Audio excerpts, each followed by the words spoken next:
Will the US invade Venezuela? That is the question. Political analysts claim history repeats itself because the US is no stranger to invading its southern neighbors. Why is that exactly? What economic and political motives lay at the roots of US-Latin American relations of the past century or so? Let's explore.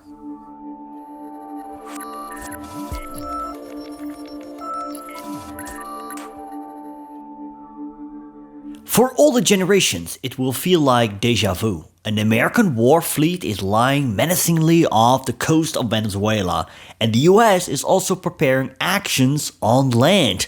That will soon start, President Trump promised. Without going into detail, the US has a long history of interventions in Latin America, from interference in elections to coups and military occupations. Interventionism has been a cornerstone of American policy in its backyard, as Central and South America are viewed by successive US administrations for more than a century.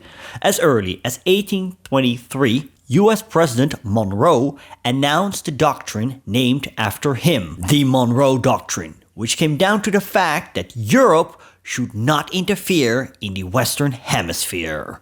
In those first decades of the 19th century, the Spanish Empire was in decline.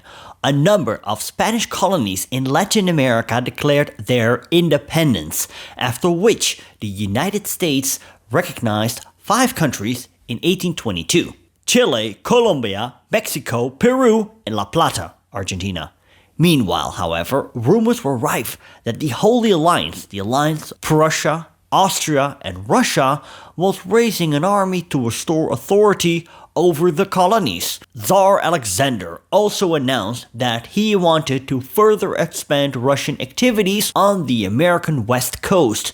John Quincy Adams, the US Secretary of State, had no desire to act as the British sidekick in an area where the United States was becoming increasingly prominent and, after the War of 1812 against the British, wanted to present itself as an independent power. The US did not want European powers in the Western Hemisphere that could frustrate its ambitions. Adams persuaded President Monroe to issue a warning on behalf of the United States, which was also addressed to England.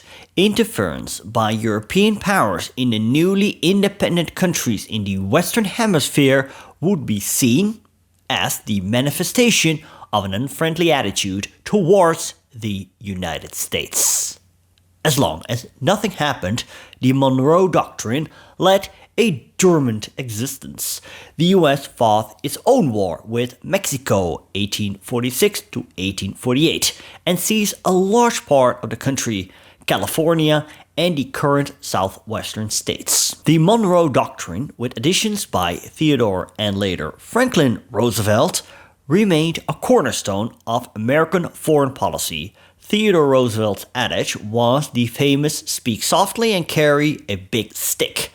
When Germans bombed Venezuela in 1902 because the country had not paid its debts, Roosevelt treated this as a violation of the Monroe Doctrine. The 1902-1903 Venezuela crisis was a diplomatic conflict in which Britain, Germany, and Italy imposed a naval blockade on Venezuela. The crisis began because President Cipriano Castro refused to pay long-standing foreign debts and refused compensation claims from European citizens whose property was damaged during Venezuela's eternal civil wars. The European nations sent warships, seized Venezuelan vessels, and blockaded major ports.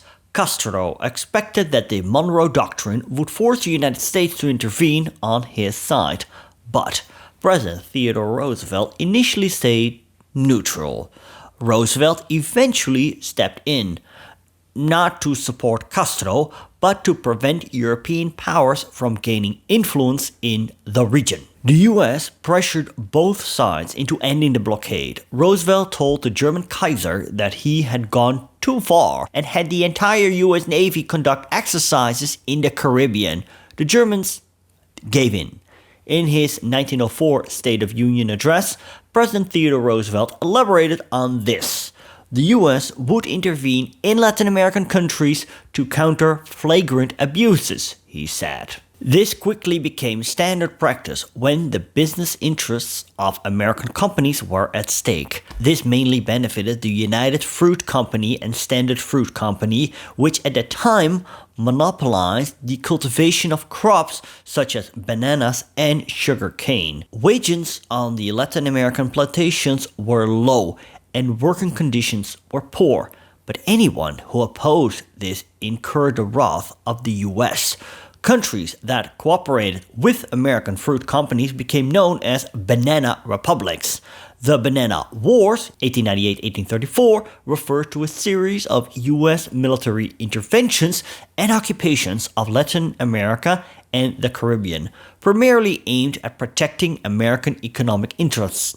After the construction of the Panama Canal, starting in 1914, the entire region south of the US became strategically more important.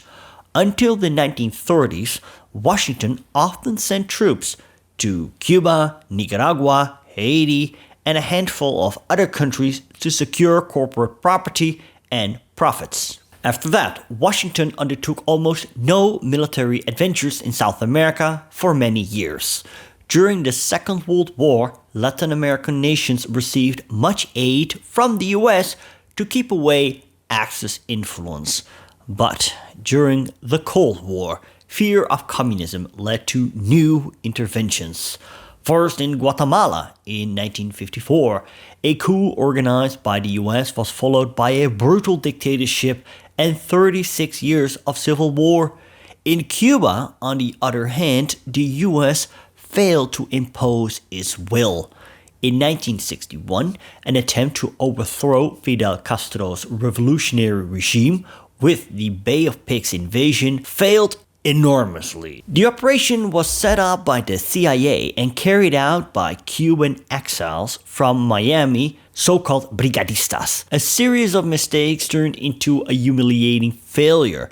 Castro felt emboldened by the victory, openly challenged the US and befriended the Soviet Union, which led to the Cuban Missile Crisis in 1962, bringing the world to the brink of nuclear war. In 1973, the democratically elected Chilean president Salvador Allende was deposed in a right-wing coup, during which Allende, a Marxist, took his own life, as was later confirmed by investigation. It soon became apparent that the CIA had played an important role in this coup, led by Augusto Pinochet. It later came to light that US foreign policy advisor Kissinger was deeply involved, both in the coup and in Operation Condor, a network of Latin American intelligence services aimed at tracking down left-wing dissidents. In the 1980s, the Iran-Contra scandal hit the White House.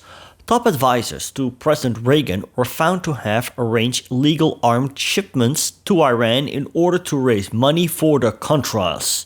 This right-wing rebel army, organized by the US, was supposed to overthrow the socialist Sandinista government in Nicaragua, but failed.